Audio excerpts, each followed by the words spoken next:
ఇది అందరికీ కూడా ఆమోదకరమైన బిల్ అని మా ఆలోచన. ఈరోజు మన తెలంగాణలో హుక్కా పార్లర్లపై నిషేధం అవసరమని ప్రభుత్వం వెనువెంటనే దానిపైన నిర్ణయం తీసుకోవాలని గౌరవ ముఖ్యమంత్రి గారు నిర్ణయం చేయటం, క్యాబినెట్లో కూడా దాన్ని ఆమోదించి ఈరోజు సభ ముందట ఉంచుతా ఉన్నాం అధ్యక్ష. ఈరోజు హుక్కా పార్లర్లపై నిషేధం ఎందుకు అవసరం అంటే, యువత మరియు కాలేజు విద్యార్థుల్లో దీని పట్ల అనున్న మోజు వలన వీటి నిర్వాహకులు అట్టి పరిస్థితిని అవకాశంగా తీసుకోవడం వలన యువత ధూమపానానికి వ్యసనులయ్యే అవకాశం ఉంది. హుక్కా పొగ, సిగరెట్ పొగ కంటే మరింత హానికరం.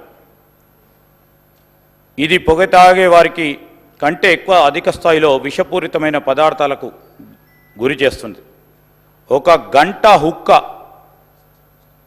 పొగటులో 200 పఫ్లు ఉండి సిగరెట్తో పోలిస్తే 100 రెట్లు అధికంగా పొగాకు శ్వాసించడం జరుగుతుంది కనుక, అంతేగాక హుక్కాలలో బొగ్గు ఉపయోగించడం ద్వారా కార్బన్ మోనాక్సైడ్, లోహాలు మరియు క్యాసినోజన్లు మరింత ప్రమాదకరమైన పొగ వెలువడి కాలుష్యాన్ని మరింత పెంచుతుంది అధ్యక్ష.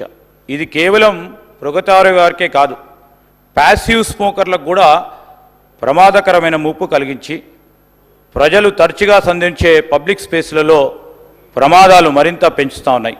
అందువల్ల హుక్కా బార్లను నిషేధించడం వంటి కఠిన చర్యలు అవసరమని తెలంగాణలో సిగరెట్స్ మరియు ఇతర తంబాకు ఉత్పత్తుల చట్టం 2003కు సూచించబడిన కొన్ని సవరణలు చేయడం జరిగింది అధ్యక్ష. మరి ఈ సవరణలకు సంబంధించి గౌరవ శాసన సభ్యుల ముందట అమెండ్మెంట్స్కి సంబంధించిన అంశాలు ముందు పెట్టాం. దీన్ని వారు ఆమోదం తెలియజేయాల్సిందిగా కోరుతా ఉన్నాం అధ్యక్ష.